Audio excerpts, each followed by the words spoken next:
ګورې دوستانو، که چېرته تاسو غواړئ چې موږ ته کم کس موبایل کوي یا زموږ موبایل ته کم موبایل راځي، په هغه باندې دغه شان لوک لګېدلی وي.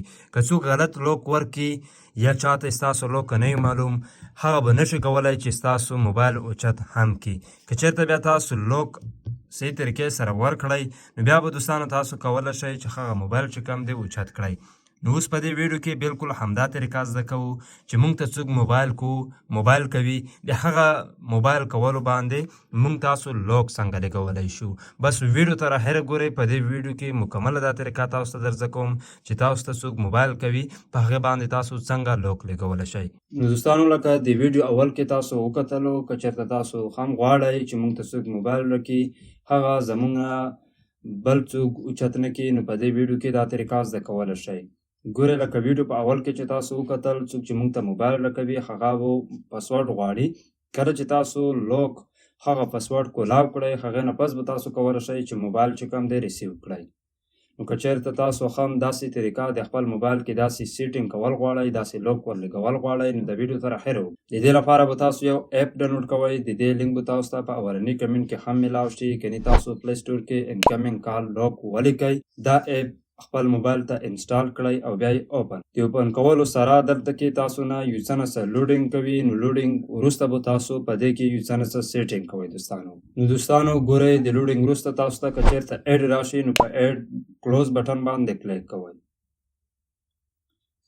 هغې وروسته تاسو ته وایي پرووایډ پرمیشن. دلته کې کم پرمیشن چې وي دا به تاسو ورته الاو کوئ.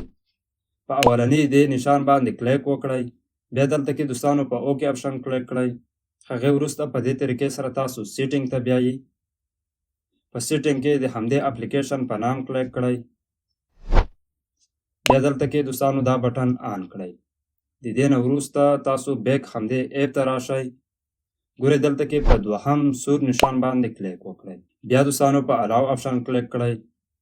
هغې وروسته دوستانو دلته کې تاسو ته سیټ لوک ټایپ وایي. په دې ځای کې تاسو یو لوک پې ورکولی شئ. نو په سیټ لوک باندې کلیک وکړئ. دلته کې تاسو ته وایي چې پین کوډ ورکول غواړئ که نه بټن.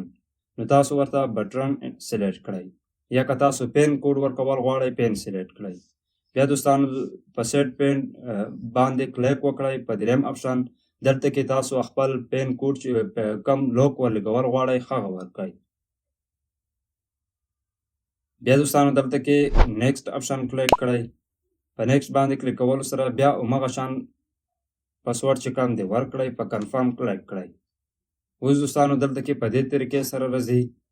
تاسو ته انیبل لوک په څلورم اپشن کې انیبل لوک وایي، دا اپشن ورته آن کړئ. د دې آن کولو وروسته دوستانو په پنځم نمبر کې تاسو ته سیټینګ اپشن درکوي. په سیټینګ باندې چې کلیک وکړئ، دې ځای کې تاسو نور هم ډېر اپشن دی چې هغه کې تاسو سیټینګ کولی شئ. دوستانو دلته کې به تاسو ته یو څه نه څه ایډ راځي. د بیک بټن یا د کلوز بټن سره هغه ایډ چې کوم دی ختموئ. اوس دلته کې تاسو ته نور اپشن هم درکوي، خو په دې طریقې سره دا ایپ کار کوي. کله مو چې دا سیټینګ وکړو، د دې ایپ نه ووځئ. تاسو ته چې څوک هم موبایل کوي، نو په دې کې به تاسو نه پاسورډ غواړئ. کله چې پاسورډ ورکړئ، بیا به تاسو هغه موبایل چې کوم دی ریسیو کولی شئ. دوستانو، که د ویډیو نه مو څه زده کړي وي، له خپلو ملګرو سره یې ضرور شیر کړئ. همدغه شان نورو معلوماتو لپاره زموږ فیسبوک پاڼه در سره فالو کړئ. تر بلې ویډیو د لیدو په امان.